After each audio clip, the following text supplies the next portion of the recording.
ప్రధానిగా భారతదేశాన్ని ప్రపంచ పరిణామాలకు అనుగుణంగా తీర్చిదిద్దడంలో అసమానమైన ప్రతిభతో పాటు విమర్శలకు వెరవని సాహసాన్ని ప్రదర్శించారు.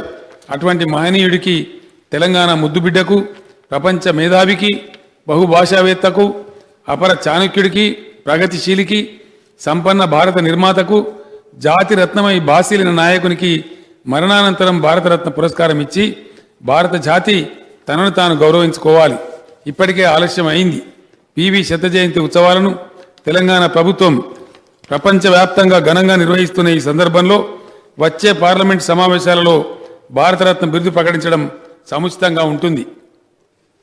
అధ్యక్ష, దీనికి సంబంధించినటువంటి తీర్మానం తమ అనుమతితో తెలంగాణ బిడ్డ, దక్షిణాది నుంచి తొలిసారి ప్రధాని పదవికి ఎన్నికైన రాజనీతిజ్ఞుడు, నూతన ఆర్థిక సంస్కరణల సారథి, అరుదైన దౌత్యనీతి కోవిదులు, బహుభాషావేత్త, దేశ ప్రగతికి ఉజ్వలమైన దారులు నిర్మించిన మహోన్నత దార్శనికుడు, భారత రాజకీయాలలో మేరునగ ధీరుడు, అసాధారణ ప్రజ్ఞాశాలి శ్రీ పాములపర్తి వెంకట నరసింహారావు గారికి మరణానంతరం భారతరత్న పురస్కారం ఆయన శత జయంతి ఉత్సవాల సందర్భంగా ప్రకటించాలని, పార్లమెంటు ప్రాంగణంలో ఆ మహనీయుని విగ్రహాన్ని, చిత్తరువును ప్రతిష్ఠించాలని, హైదరాబాద్ కేంద్రీయ విశ్వవిద్యాలయానికి శ్రీ పివి నరసింహారావు గారి పేరు పెట్టాలని కేంద్ర ప్రభుత్వానికి విజ్ఞప్తి చేస్తూ తెలంగాణ శాసనసభ ఏకగ్రీవంగా తీర్మానం చేస్తున్నది.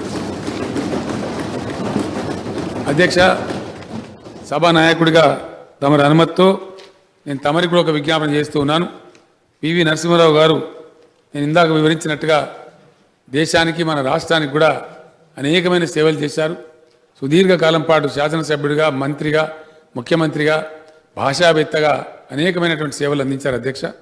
కాబట్టి వారి తైలవర్ణ చిత్రం మన శాసనసభలో కూడా వారి గౌరవానికి తగు రీతిలో తమరు ప్రతిష్ఠింపజేయాలని, మమ్మల్ని అందరినీ కూడా ఆహ్వానించి ఘనమైనటువంటి ఫంక్షన్ నిర్వహించాలని వినయపూర్వకంగా తమరిని అభ్యర్థిస్తున్న అధ్యక్ష. తమరు ప్రకటిస్తారని కూడా తమ ప్రకటన కోసం ఆశిస్తూ నేను విరమిస్తా ఉన్నా అధ్యక్ష.